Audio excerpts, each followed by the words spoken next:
Bill Koch from the Providence Journal, Red Sox beat writer, joining us now on the Sunday Night Sports Wrap. And Bill, it was a little too early to jump to conclusions 3 games into the season a week ago.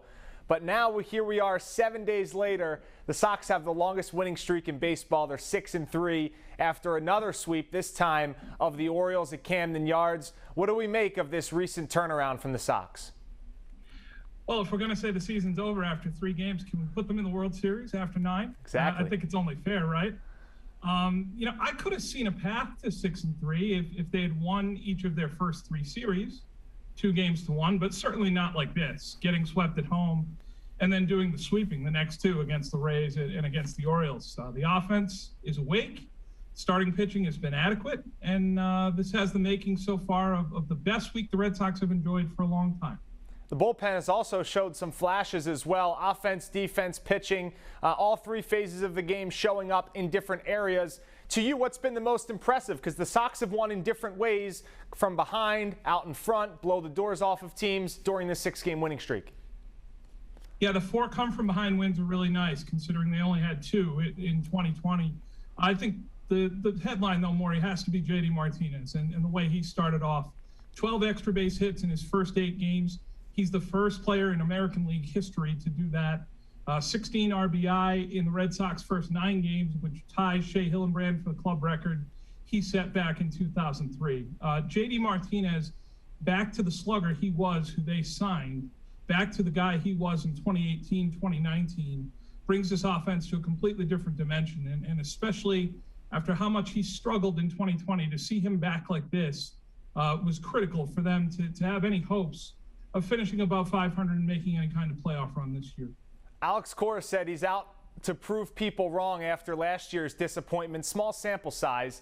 But what have you seen in his approach and his at-bats? Obviously driving the ball the opposite way and back up the middle with his 3 home runs this afternoon. So really seeing the ball deep. What have you seen from his approach? He's a very process-oriented guy, and I think the pandemic probably disturbed him most of all. His pregame routines, his in-game routines are notorious around the league. The access to video that he didn't have last year, I think, is a major factor. I also think, and Cora said at postgame on Sunday, Martinez took 2 months off after spring training shut down in March 2020, and he might have been a little unprepared to come back. And I just think that we're a little bit more normal here in 2021. We had a little bit more traditional spring training and build up to the season. And I think someone like Martinez, who is so tethered to his routines and tethered to his process, I think he's back in a much more comfortable place. And that makes a huge difference for any game. April certainly can't make a season. It definitely can break a season, though. They're out to a 6-3 record, tied for the best in the American League. What should we look forward to the second half of April in order to put themselves in a spot to compete for a wild card and a division championship? Well, a really good measuring stick series coming up here this week. 4 games at Minnesota. The Twins have been perennial postseason contenders in recent seasons. Rocco Baldelli, the Rhode Island native, has done a great job there managing. Minnesota has a potent offense, one of the best home run attacks in the league. So it'll be interesting to see how the Red Sox sort of match up with them. You have to keep in mind that they've played 6 with the Orioles and 3 with maybe a diminished version of the Rays, who have a lot of pitchers on the injured list. Their lineup isn't necessarily clicking yet. So I think Minnesota will be a really good test. And then a long homestand coming up, 10 games with the White Sox coming in, who were a trendy pick prior to the season, and the Blue Jays coming in. You're interested to see if George Springer might somehow be able to come off the IL for that series.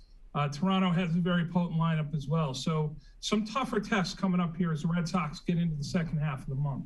And while we have you, I want to ask you one other question about the division. We've seen 3 of the 5 teams.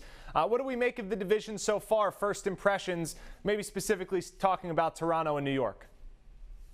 Yeah, Toronto has a great lineup, a great young core, a bunch of guys who've come to the big leagues pretty much together. You're looking at guys like Bo Bichette and Kevin Biggio and Vlad Guerrero Jr., Lourdes Gurriel Jr.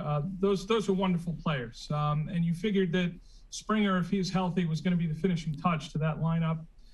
You're looking at other places like the Rays, lost a lot in free agency, a lot of question marks there in terms of what's coming up and what's coming behind. They're going to have to do a lot of mixing and matching and papering over. The Yankees being who they are, a little bit of a slow start for them, but you would expect them to pick it up. You would expect their rotation to be good. Garrett Cole's been excellent so far. You have to think that lineup eventually will start hitting. There's just too much talent there. So the AL East, if you look at the top, maybe 3 or 4 teams excluding Baltimore, there is still plenty of depth there and plenty of challenges for the Red Sox to overcome. Bill Koch from the Providence Journal, Red Sox beat writer. Thanks so much for coming on the Sunday Sports Wrap. We'll have you again soon. Anytime, Maury, you got it.